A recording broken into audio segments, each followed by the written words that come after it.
আসসালামু আলাইকুম। যে যেখান থেকে দেখছেন সবাইকে অনেক অনেক শুভেচ্ছা। আমাদের ইউটিউব চ্যানেলটি আপনারা অবশ্যই সাবস্ক্রাইব করে বেল আইকনটি চাপিয়ে দেবেন এবং নতুন নতুন ভিডিও পাওয়ার জন্য। দর্শক বন্ধুরা চলুন, এবং যারা ফেসবুকে দেখবেন অবশ্যই আমাদের ফেসবুক পেজটি ফলো করতে ভুলবেন না।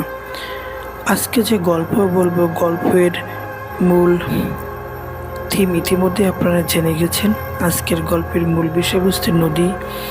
তো আমরা চলুন এবার ভিতরের গল্পে চলে যাই। গভীর জঙ্গল আর বিস্তীর্ণ মাঠের মাঝখান দিয়ে বয়ে গেছে কালিন্দী নদী।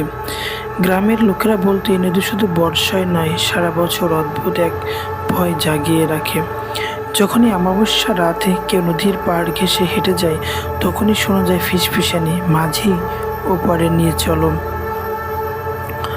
অনেকেই বলে এ শুধু বাতাসের শব্দ, কিন্তু বয়স্করা জানে এই নদীতে বহুবার নৌকা ডুবে গেছে আর বিদ্যুতের আটটানাকে এখানে ঘুরে বেড়ায়।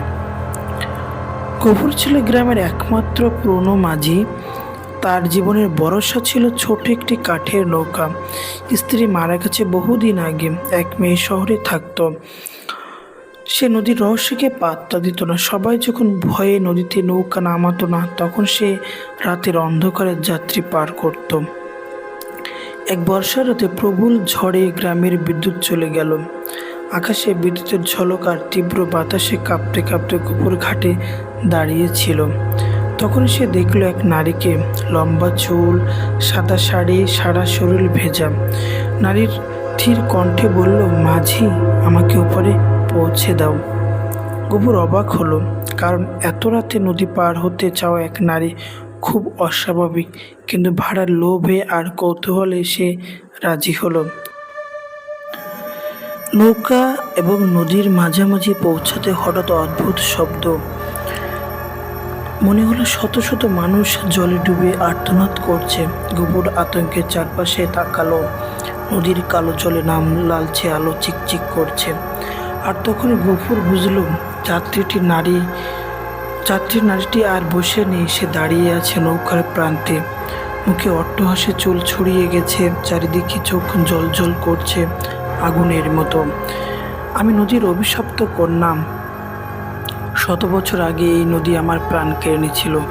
আমি একা নয়, নদীতে যারা ডুবে মরে গেছে তারা সবাই আমার সাথে বন্দী। আজ থেকে তুমিও আমাদের সাথে থাকবে মাঝি। গফুর আর্তনাদ করে উঠল এবং দেখল নদী উত্তাল হয়ে উঠল। বিশাল ঢেউ এসে নৌকা উল্টে দিল। গফুর শেষে চিৎকারে অন্ধকার মিলিয়ে গেল। সকালে ঘাটে শুধু নৌকার টুকরো ভেসে থাকতে দেখা গেল, কিন্তু গফুরের দেহ আর পাওয়া গেল না। গ্রামের প্রবীণরা ফিসফিস করে বলতো, 100 বছর আগে ইংরেজ আমলে নদীর তীরে এক ধনী মেয়ে ছিল, নাম ছিল পদ্মাবতী। তাকে জোর করে বিয়ে দেওয়া হয়েছিল এক লোভী জমিদারের সাথে, কিন্তু সে প্রেম করত এক সাধারণ মাঝির সাথে। পালিয়ে নদী পার হওয়ার সময় ঝড়ে নৌকা ডুবে যায়। মাঝি ডুবে মরে আর পদ্মাবতীর দেহ কখনো পাওয়া যায়নি। তারপর থেকে এই নদীতে নৌকা প্রায় উল্টে যেত।